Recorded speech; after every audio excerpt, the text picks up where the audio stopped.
গত কয়েক বছর ধরে নিয়মিত বেতন পাচ্ছেন না একসময়ের স্বনামধন্য শিক্ষা প্রতিষ্ঠান যাত্রাবাড়ি আইডিয়াল স্কুলস অ্যান্ড কলেজের শিক্ষকরা। বেতন বকেয়া পড়েছে ১৩ মাসের। বেতন না পেয়ে শিক্ষকের আত্মহত্যার চেষ্টার পরও টনক নড়েনি আইডিয়াল স্কুলস অ্যান্ড কলেজ কর্তৃপক্ষের। সংবাদ সংগ্রহ করতে গেলে উল্টো জিটিভির সাংবাদিককে মারধর করে প্রতিষ্ঠানটির ভারপ্রাপ্ত অধ্যক্ষ মরিয়ম বেগম লাভলির অনুসারী কয়েকজন। শিক্ষকরা বলছেন বেতন চাইলেই তাদেরকে বিভিন্নভাবে ভয়ভীতি দেখানো হয়। বিস্তারিত রফিক মাহমুদের রিপোর্টে, ক্যামেরায় ছিলেন আবুল বাশার।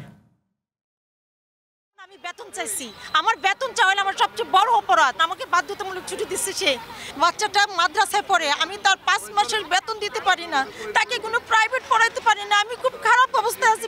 হাসনা খানম ২২ বছর ধরে জ্ঞানের আলো ছড়িয়ে আসছেন যাত্রাবাড়ি আইডিয়াল স্কুল অ্যান্ড কলেজের প্রাথমিক শাখার এই শিক্ষক। তবে গত কয়েক বছরে প্রতিষ্ঠানটির শিক্ষকদের ১৩ মাসের বেতন বকেয়া পড়ায় বিপাকে পড়েন তিনিও। আর্থিক কষ্টে সম্প্রতি আত্মহত্যার চেষ্টা করেন এই শিক্ষক। তবে ভাগ্য সুপ্রসন্ন তার।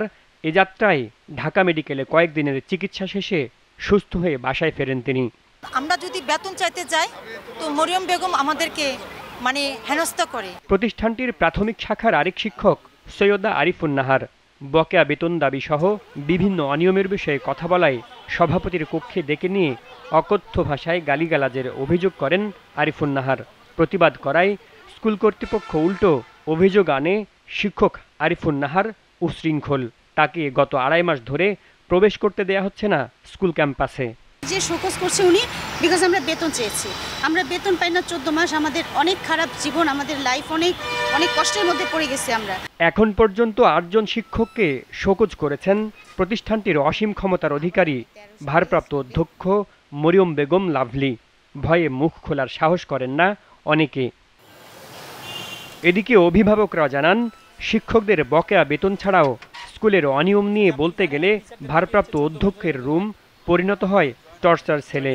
শিক্ষকরা যদি বলে যে আমাদের বেতনের কথা, অদৃশ্য শক্তির কিছু লোক আছে, তারা তাদের নিয়ে শিক্ষকদের টর্চার রুম আছে, টর্চার রুমে টর্চার করে।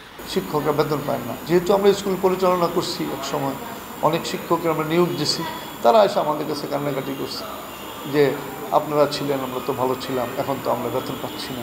মান্থলি টাকা দিয়া ওনার চেয়ারে উনি বসার থাকার জন্য, ওই শেখ হাসিনার মতো আর কি, ওই বসার জন্য থাকার জন্য উনি এই চেষ্টাগুলো চালা যায়। প্রতি মাসে কয়েক লক্ষ টাকা তাদেরকে দিতে হয়।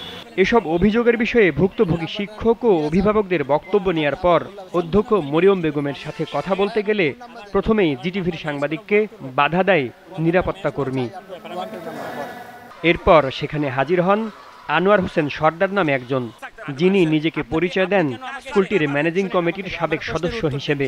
ঢাকা মহানগর দক্ষিণ বিএনপির সদস্য আনোয়ার হোসেন সর্দার জিটিভি টিমকে ম্যানেজ করার চেষ্টা করেন।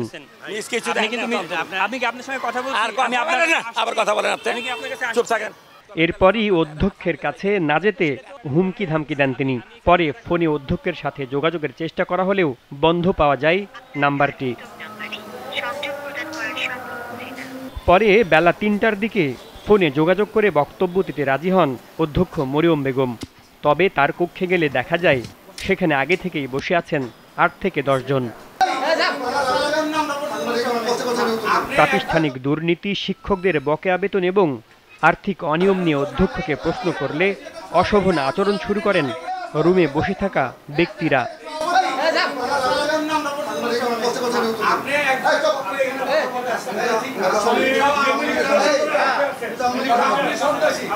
সে সময় আবারও হাজির হন কিছুক্ষণ আগে জিটিভির টিমকে প্রলোভন দেখিয়ে ব্যর্থ হওয়া ঢাকা দক্ষিণ বিএনপির সদস্য আনোয়ার হোসেন সর্দার।